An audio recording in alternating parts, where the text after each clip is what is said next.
Yeah, just like any other basketball game. But it felt like being back. It felt like I was home tonight. Getting here early, warming up, just getting a good sense of the rims and the atmosphere, what it was going to be like, and just mentally preparing myself before the game, and just letting the game come to me and allowing the basketball guys to do the rest.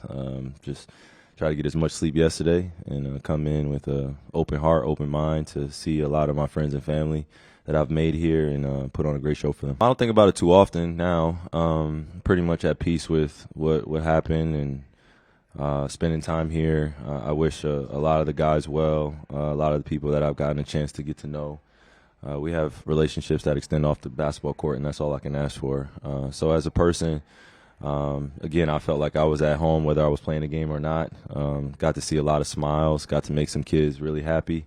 And that's what this job is about at the end of the day. It's the next generation and making sure they stay inspired and they see me out there doing my thing and really getting my teammates involved. Just want to leave a great legacy for them, no matter who I'm playing for. So, obviously it was emotional. You could see my emotions running on out there, but after that, just pretty much focus on winning the basketball game. I know a lot of my peers could say the same, tired of the baggage that comes with playing our former teams and all of this extra emotional conversations and diatribes that come from it. It's part of our game, but at the same time, it's just basketball. So just want to focus on that and all the uncontrollable things that didn't work out or the circumstances that were uncontrollable that didn't go in our favor.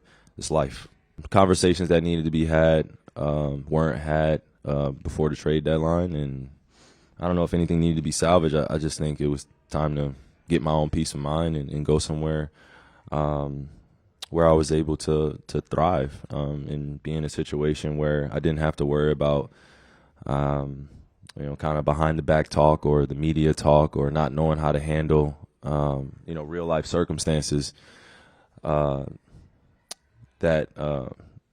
it has nothing to do with the game of basketball. It has everything to do with how you handle someone as a person. And while I was here, I've learned a lot of lessons. I've made my peace again, like I said, and I just want to move forward. Things could have changed, and you look back at the past, and you have 20/20 vision. This could have gone right if this would have happened. If I didn't get injured versus the Bucks, do I still ask for a trade? If KD's foot wasn't on the three-point line, are we talking about a different legacy here? If James doesn't ask for a trade, all the woulda, coulda, shoulda, wouldas. Hopefully, after this night, we could just put that to rest and just move forward, and I could look forward to the rest of my career and just handle it in Dallas and going after my second championship. I think when you trade some franchise players and, things are mixed around, it's going to look different. It's going to feel different. You have some of the best players in the world playing on this court, playing at Barclays. I think a lot of the fans and true supporters appreciated us and what we did here. But now it's time to start fresh over, and, it's no longer the same pressure that was here before of championship now and who you have on the team. So I think the environment's a little bit different, but those young guys will be fine. They have great heads on their shoulders. They work at their crafts.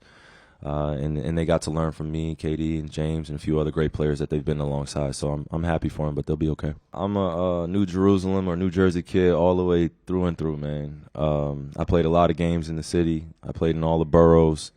If you don't know anything about my journey or story, I have a lot of family in New York City, a lot of foundational growth here. I spent a lot of my childhood in the Bronx, New York, specifically the Mitchell Projects. My whole family comes from there, Harlem as well.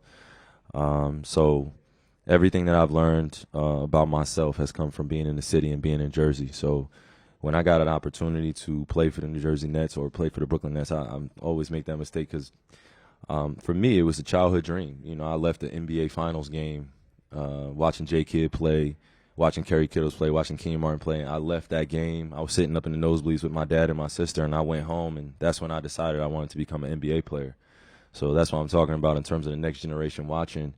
I got to experience the highs and lows of being a part of 2 Eastern Conference Finals, watching them get very close and be defeated. But what I learned is I don't want that to be us, and that was the motivation and the drive. Obviously, I fell short in terms of the championship aspirations, but for me, I think it was bigger than a championship here. I had to really take some moral stances that propelled me into a place in my life that I had to become accustomed to. There were some political things that were going on here as well that I couldn't control, that I was responsible for. There were some things that I did on my accord that I look back on and they were mistakes, and I have to, be accountable for those things. I'm not perfect, but one thing I can say is I've been able to learn from things and continue to push forward, man. Now I'm around some good people.